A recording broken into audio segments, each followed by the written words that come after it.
नमस्ते। समग्र कृषि सूचना विभाग अन्नपूर्णा एग्री स्पेस में स्वागतम सुस्वागतम।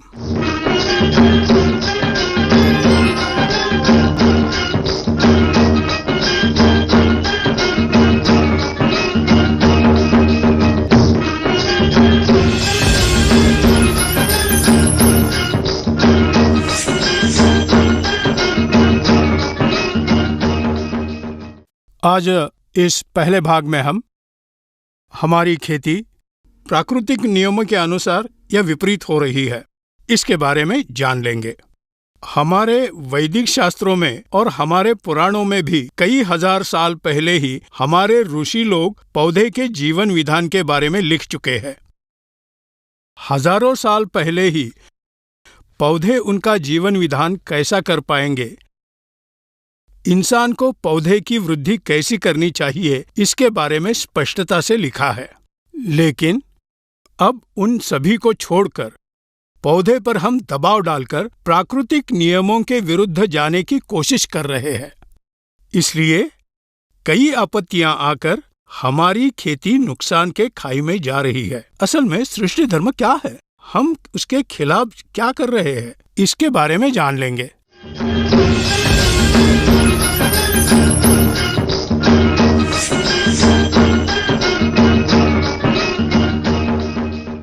सृष्टि में हम देख रहे हैं कि थोड़े प्राणियों की पौधे से तुलना करेंगे तो मुख्यतः इंसान, जानवर, पक्षी और पौधा, इन चारों के बीच में तुलना करके अब हम देखेंगे। इंसान ऊपर से आहार लेकर पाचन क्रिया होने के बाद नीचे से छोड़ देगा। प्रत्येक प्राणी के पाचन प्रक्रिया पर गुरुत्वाकर्षण काम करेगा, मतलब जमीन को आकर्षित करने की एक शक्ति है। हम किसी भी वस्तु को ऊपर से छोड़ने पर वो नीचे आकर गिरेगी, मतलब गुरुत्वाकर्षण के प्रभाव से नीचे आएगी। तो हर प्राणी की पाचन प्रक्रिया गुरुत्वाकर्षण पर ही आधारित है। इंसान की पाचन प्रक्रिया भी गुरुत्वाकर्षण पर ही आधारित है। हम मुंह से आहार लेंगे तो ऐसा नीचे जाकर नीचे से व्यर्थ बाहर निकल आएगा। आप बाजू के चित्र को देखिए। भूमि आकर्षण शक्ति कैसी होती है, ऐसे ऊपर से नीचे रहती है, वैसे ही हम आहार लेने के बाद पाचन होकर नीचे से बाहर निकलने की दिशा ऊपर से नीचे होती है। ऐसा ना हो तो इसके विपरीत हुआ ऐसे मानव को या मनुष्य को आपने देखा है क्या? मतलब नीचे से आहार लेकर ऊपर से विसर्जित होने का प्रकार कहीं देखा है? नहीं ना, ऐसा कभी नहीं देखा होगा। प्रकृति के विरुद्ध इंसान का जीवन नहीं होगा ना। लेकिन पौधों के विषय में हम विपरीत ही कर रहे हैं। इसके पहले जानवर के बारे में देखेंगे। जानवर एक तरफ से मुंह से आहार लेकर दूसरे तरफ आहार पाचन होने के बाद एक दिशा में जाकर भूमि के समांतर जाकर पाचन प्रक्रिया होकर आखिर में दूसरी तरफ से व्यर्थ को छोड़ देते हैं। यानी भूमि की आकर्षण शक्ति ऐसी हो तो जानवरों में पाचन प्रक्रिया ऐसी हो रही है, 90 डिग्री में पाचन क्रिया हो रही है। लेकिन ये कुछ विपरीत नहीं हो रहा। अब पंछियों के बारे में बात करेंगे। पंछियों को देखोगे, पंछी बैठा या खड़ा हो तो भी 45 डिग्री में ही रहता है। मतलब यहां से पंछी आहार लेंगे तो इस दिशा में जाकर पाचन होकर इस तरफ से व्यर्थ बाहर निकल आएगा। मतलब पंछियों में भूमि आकर्षण शक्ति को देखेंगे तो 45 से 50 डिग्री में रहेगा। इस दिशा में पंछियों की पाचन प्रक्रिया होती है। मतलब भूमि आकर्षण शक्ति से 45 से 50 डिग्री रहता है। जानवरों में भूमि आकर्षण शक्ति 90 डिग्री में पाचन प्रक्रिया होती है। मनुष्य में भूमि आकर्षण शक्ति के दिशा में ही पाचन प्रक्रिया होती है। मतलब अत्यंत कमजोर पाचन प्रक्रिया इंसान की है। क्योंकि हमें अभी भी अपचन हुआ तो हॉस्पिटल गए तो डॉक्टर ये बोलेंगे कि भोजन के बाद 3 घंटों तक नहीं सोना, क्योंकि हमारी पाचन प्रक्रिया की दिशा भूमि आकर्षण शक्ति के दिशा में ही होती है ना। इसीलिए 3 घंटों तक नहीं सोने से पाचन व्यवस्था से पार होकर छोटे इंटेस्टाइन में जाते हैं। तब तक ना सोने की डॉक्टर सलाह देते हैं। बस इतना ही नहीं, अगर सोना है तो बाएं तरफ सोना, क्योंकि ज्यादातर पाचक प्रक्रिया के वॉल दाहिने बाजू के ऊपर होगा।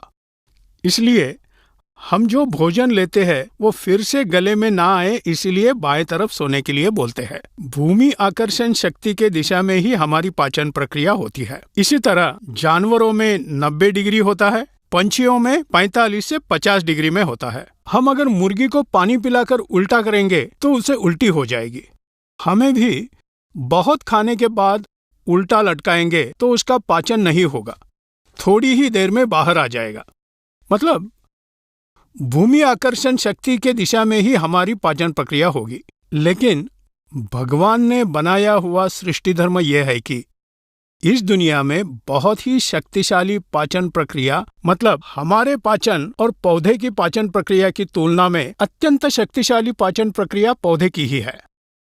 आप ध्यान दीजिए, जंगलों में 100 से 150 फुट ऊंचाई के पेड़ रहते हैं, लेकिन भोजन कहाँ से लेंगे? वो जमीन से ही लेंगे ना। जमीन से लेकर 100-150 फीट ऊपर पत्तों को आहार मिलता है। जमीन से जड़ शोषण करते हैं, ऊपर ले जाकर 100-150 फुट ऊंचे पेड़ आखिर के पत्तों को आहार पहुंचाते हैं। मतलब भूमि आकर्षण शक्ति नीचे से हो तो पौधा आहार ग्रहण करने की दिशा पाचन और पाचन प्रक्रिया की दिशा भूमि आकर्षण शक्ति के व्यतिरेक दिशा में जाते हैं, ऊपर रहते हैं। मतलब पौधे की ग्रहण करने की शक्ति होती है, चाहे चूसने की शक्ति होती है। इतनी शक्तिशाली पाचन व्यवस्था एक पौधे को ही है और किसी को नहीं। मतलब भूमि आकर्षण शक्ति ऐसी हो तो जड़ व्यवस्था पोषक द्रव्यों से आहार लेकर 100-150 फुट ऊंचे आखिर में पत्तों को भी पहुंचाती है। तो अत्यंत शक्तिशाली ऐसी ये पाचन प्रक्रिया एक पौधे को ही हो सकती है। आप एक बात गौर कीजिए, हम जो आहार लेते हैं वो एक पद्धति होती है। आहार मुंह में रखने के बाद ज्यादा चबाएंगे, क्योंकि मुंह में जो लाला होती है उससे मिलकर पाचन शुरू होता है। भोजन के इस पाचन शुरू होने के बाद भोजन गले से निकलकर पेट में पहुंचकर वहां कुछ प्रकार के पाचन रस भोजन में अच्छा मिलकर वहां थोड़ा पाचन होकर छोटे इंटेस्टाइन में, वहां थोड़ा पाचन होकर उसके बाद बड़े इंटेस्टाइन में, जिसका आकार जितने भी पोषक तत्व है उनका शोषण करने के बाद व्यर्थ को बाहर निकालता है। मतलब एक एक स्थान में एक एक प्रकार का पाचन होता है। उसी तरह पौधे का भी हो जाता है। पौधा आहार पदार्थ को सिर्फ जड़ से ही लेता है। जड़ से आहार पदार्थ एक रूप में लेता है। जड़ व्यवस्था में आहार का रूपांतर होने के बाद आहार पदार्थ को तनों तक पहुंचाता है। तनों में इसका रूपांतर अन्य रूप में होता है, वहां से शाखाओं तक पहुंचता है, शाखाओं से पत्तों तक। पत्तों में प्रकाश संश्लेषण द्वारा वहां पाचन क्रिया पूरी तरह से संक्रमित होकर सूर्य प्रकाश ग्रहण करके कर्बद्दी प्राणिल वायु लेकर पूरे रूप से पाचन प्रक्रिया पूरी करके उसके बाद किस किस हिस्से को कितना आहार पहुंचाना है वैसे पहुंचाएगा। यह है सृष्टि धर्म।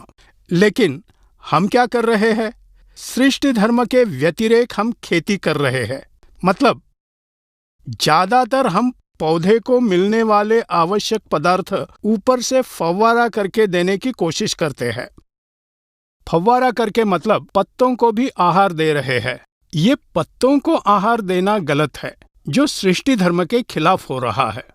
इसलिए पौधा जो पोषक पदार्थ उसे ऊपर से दे रहे हैं उन पोषक पदार्थों का शोषण नहीं कर पा रहा है और पूरी तरह से ना लेकर व्यर्थ रूप में छोड़ दे रहे हैं। इतना ही नहीं, पौधे के जीवन प्रक्रिया को प्रतिरोध कर रहे हैं। उसको हमें देखना चाहिए।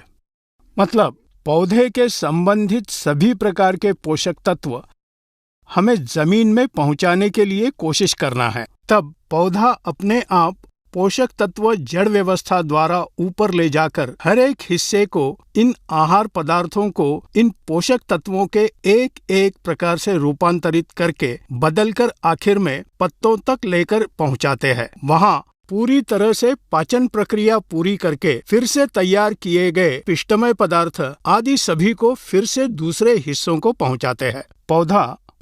पौधे की काया बोलते हैं हम इसको, नजदीक रहता है उसको हम काया बोलते हैं। इसके द्वारा थोड़े पदार्थ जड़ों को भी पहुंचाता है। ऊपर ले जाकर पूरा पाचन प्रक्रिया पूरी होकर उसके बाद पूरी करने के बाद फिर से जड़ व्यवस्था भी विकसित होने के लिए जड़ों को भी आहार पहुंचाने के लिए इस कवच के द्वारा, तनों के काया के द्वारा फिर से जड़ व्यवस्था को पहुंचाया जाता है। यह है पौधे में होने वाली पूर्ण जीवन प्रक्रिया। लेकिन हम क्या कर रहे हैं? ज्यादातर पोषक द्रव्यों को पिचकारी करके पौध को बहुत तनाव दे रहे हैं। ये तनाव बर्दाश्त नहीं होकर हमने पौधे के जीवन प्रक्रिया में बदलाव करने के कारण पौधे का तनाव बढ़कर पौधा अच्छी सी पैदावार नहीं दे पा रहा है। तो हमें ये पता करना है कि सृष्टि धर्म के खिलाफ हम खेती कर रहे हैं, लेकिन सृष्टि धर्म के साथ ही हमें खेती करनी चाहिए। सृष्टि धर्म के खिलाफ खेती कर रहे थे, उसे छोड़कर सृष्टि धर्म के अनुरूप भगवान ने पौधों को ये शक्ति दी है। मतलब भूमि आकर्षण शक्ति के विरुद्ध आहार पदार्थों को ऊपर ले जाने की शक्ति, ग्रहण अवशोषण करने की शक्ति भगवान ने पौधों को दिया है। हम उसका व्यतिरेक कर रहे हैं। तबीयत ठीक ना होने पर हॉस्पिटल में जाने के बाद डॉक्टर क्या करेंगे? जल्दी से जल्दी तबीयत ठीक करने के लिए सलाइन बोतल हाथों में, नसों में, पैरों के पास सलाइन चढ़ाएंगे। मतलब जब हम रोगी मरीज थे तो जल्दी सुधारने के लिए, हमारी तबीयत जल्दी सुधारने के लिए सलाइन बॉटल या मिनरल बॉटल यहाँ हाथों के नसों में से डॉक्टर ने चढ़ाया। मतलब तुम्हारी पोजीशन कैसी है, हमारी परिस्थिति कैसी है। जब हम रोगी होते हैं पौध को भी कब फवारना है, जबकि कीटों से हमला होने पर ही ऐसा फवारा करना चाहिए। इसी कारण पौधे को जल्दी से जल्दी कीटों से छुटकारा पाने के लिए हमें स्प्रे करना चाहिए। उसके अलावा पौधे को संपूर्ण आहार ऊपर से स्प्रे करके देने की कोशिश करने से वो सृष्टि धर्म के विरुद्ध है। इस तरह गलत तरीके से खेती करने पर ही इतने साल हमें बहुत नुकसान हो गया है। पौधे के ऊपर हमने बहुत ही तनाव डालने की वजह से, वे अपने जीवन प्रक्रिया को पूरी ना करने से, तनाव बर्दाश्त ना करने से, पौधे को अच्छी तरह पुष्पधारणा ना होकर उसके बाद वो फल पक्व बनकर उसकी गुणवत्ता कम होकर उपज कम होगी। इसीलिए हमें जो भी पोषक तत्व देना है जमीन से ही देना चाहिए। अभी से हर किसान को ये सब जानकर, सृष्टि नियम जानकर, कई हजारों सालों के पहले हमारे ऋषि मुनियों ने ये सभी पता किया है कि पौध के जीवन विधान को इंसान के जीवन विधान से तुलना करके लिखा है। इसका बिल्कुल ही दुर्लक्ष्य किया गया। कम से कम अब से हर किसान को सृष्टि धर्म के मुताबिक खेती करने से जरूर पौधे को उसका एक स्वातंत्र्य मिलेगा। पौधे को ये स्वातंत्र्य जरूर चाहिए और वो हम नहीं दे रहे हैं।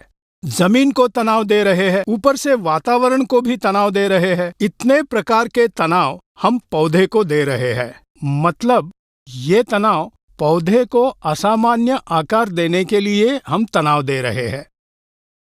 ऊपर से कई पदार्थ छिड़काव करके इसको तनाव दे रहे हैं। आवश्यकता से ज्यादा रासायनिक उर्वरक जमीन को देकर जमीन को भी तनाव दे रहे हैं। इतने प्रकार के तनाव पौधे के आसपास देकर ज्यादा उपज अगर हम अपेक्षा करेंगे तो कैसे होगा? इसीलिए हम कहाँ गलती कर रहे हैं ये हमें समझना चाहिए। हर किसान को खेती उचित प्रक्रिया से करने पर कभी भी उपज की समस्या नहीं होगी, गुणवत्तापूर्ण फसल मिलेगी। खेती का सूत्र एक ही है, याद रखिए, उपज यानी कि परिणाम अधिक गुणवत्ता। मतलब अगर हमें अच्छी उपज लेनी है तो उसके लिए अधिक पैमाने पे फसल उगाना चाहिए, उसी तरह गुणवत्तापूर्ण फसल होनी चाहिए। इन दोनों में कुछ भी रह गया तो हमें अच्छी उपज नहीं मिलेगी, ऐसा हम कह सकते हैं। अधिक से अधिक उपज लेने पर वो काफी नहीं होगा, उसके साथ अगर गुणवत्ता रहेगी तो ही अच्छी उपज ले पाएंगे। इसीलिए हर किसान इस सिद्धांत को जरूर अपनाए और याद रखे, उपज यानी कि परिणाम अधिक गुणवत्ता। परिणाम और गुणवत्ता ये दो मिलने पर ही हमें अच्छी फसल मिल सकती है। ऐसा करने के लिए सृष्टि धर्म के साथ हमें खेती करनी चाहिए। हम कोई भी बीज बोने पर अच्छे से देखने से किसी भी सूक्ष्म पोषक तत्वों की कमी के बारे में या कीट प्रादुर्भाव हुआ तो ऐसी अवस्था में तात्कालिक रूप से समस्या सुलझाने के लिए छिड़काव करना चाहिए। हम अगर ये स्प्रे करते हैं तो हमारे फसल पर कीट का हमला होना चाहिए या तो सूक्ष्म पोषक तत्व का अभाव होना चाहिए। ऐसे दो अवस्था में ही छिड़काव करना चाहिए। दूसरे मामलों में किसी भी हालत में वृद्धि के लिए या मृदुत्व के लिए दूसरे किसान के स्पर्धा में आकर हम व्यर्थ ही ऊपर से छिड़काव करके हर तरह का पोषक तत्व पहुंचाने के लिए ऊपर से छिड़काव करके पौधे को बिल्कुल तनाव नहीं देना चाहिए। और एक बात, हमें खेती करनी है तो दूसरों को देखकर नहीं। बहुत से किसानों को मैंने देखा है कि एक किसान दूसरे किसान के खेत में थोड़ा भी फर्क हो तो इस इंसान की नींद उड़ जाती है। सुबह सुबह उठकर ऑटो या ट्रैक्टर ले जाकर भला कर्जा भी लेकर उर्वरक मतलब रासायनिक उर्वरक बहुत ही ज्यादा खरीदकर पैसे खर्च करके वो ले जाकर जमीन को देगा। हफ्ता 10 दिन के बाद उसके खेत बाजू वाले के खेत से भी थोड़ा सा बढ़ा तो भी ये खुश हो जाएगा। इस खेत के किसान को देखकर उस खेत का किसान वही करेगा। ये स्पर्धा खेत का आकार बढ़ाने के लिए होती है, लेकिन किसानों के बीच स्पर्धा उपज में होनी चाहिए, लेकिन खेत के वृद्धि में नहीं होनी चाहिए। यहाँ एक बात याद रखिए, आवश्यकता से अधिक वृद्धि विकास हमारे लिए बहुत बुरा है। पौधे में अनावश्यक वृद्धि जरूरी नहीं, अनावश्यक पत्तों की जरूरी नहीं, आवश्यकता से ज्यादा वृद्धि जरूरी नहीं। जो भी सही है और जो भी पौधे को जितनी मात्रा में चाहिए, कौन से किस्म का पौधा कितना बढ़ना है, उतना ही बढ़ने पर उस पौधे को कितने पत्ते हो सकते हैं, कितनी सांद्रता से पत्ते होते हैं, उस सांद्रता में पत्ते होने से कितनी हरियाली आवश्यक है, उतनी ही हरियाली होने पर अधिक उपज मिलेगी, पौधा स्वस्थ रहेगा, ज्यादा उपज भी देगा। ऐसा ना होने पर केवल ऊंचाई बढ़ाने के लिए, अधिक पत्तों के लिए, बहुत ही अच्छी हरियाली देखने के लिए पड़ोस को देखकर होड़ लगाकर खेती करेंगे तो तुम्हारा नुकसान तुम ही खरीद कर लाओगे। कृपया आप कभी भी ऐसे पद्धति को ना अपनाएं। अधिक ऊंचाई के लिए कभी भी कोशिश ना करो। पौधे की ऊंचाई कितनी होगी ये हमें मालूम है, लेकिन पड़ोसी को देखकर पड़ोसी की फसल हमारे फसल से थोड़ी सी ऊपर हो तो उसके लिए आवश्यकता से अधिक उर्वरक खरीदकर पैसे खर्च ना करें। इसीलिए सृष्टि धर्म के अनुसार कौन सा पौधा कितना बढ़ेगा, उसमें कितने पत्ते होने पर कितनी पुष्पधारणा होगी, कितना हरा भरा पौधा रहेगा तो अच्छा होगा, ये सभी सृष्टि धर्म से संबंधित है। उसके खिलाफ कोई भी किसान कोई भी काम मत करे। तो हम दूसरे भाग में असल में पौधे के जीवन विधान में जमीन की भूमिका क्या है, असल में पौधे को जमीन दिल जैसा काम कैसे करती है, उसके बारे में दूसरे भाग में हम जान लेंगे। इस पहले भाग में हमने सृष्टि धर्म और हमारी खेती इन दोनों के बारे में आज जान लिया। तो हर किसान ने उसके सृष्टि धर्म के हिसाब से खेती करनी चाहिए, ऐसी आशा मैं करता हूँ। तो समग्र कृषि समाचार विभाग के लिए Annapurna agri space YouTube channel को सब्सक्राइब कीजिए। बाजू के बेल आइकन को आप दबाने से आपको नोटिफिकेशन आ जाएगा। तो हर एक किसान अपने पड़ोसी किसान को समग्र कृषि विभाग के बारे में बताकर उसे भी अन्नपूर्णा एग्री स्पेस को सब्सक्राइब करने के लिए बताएं। धन्यवाद।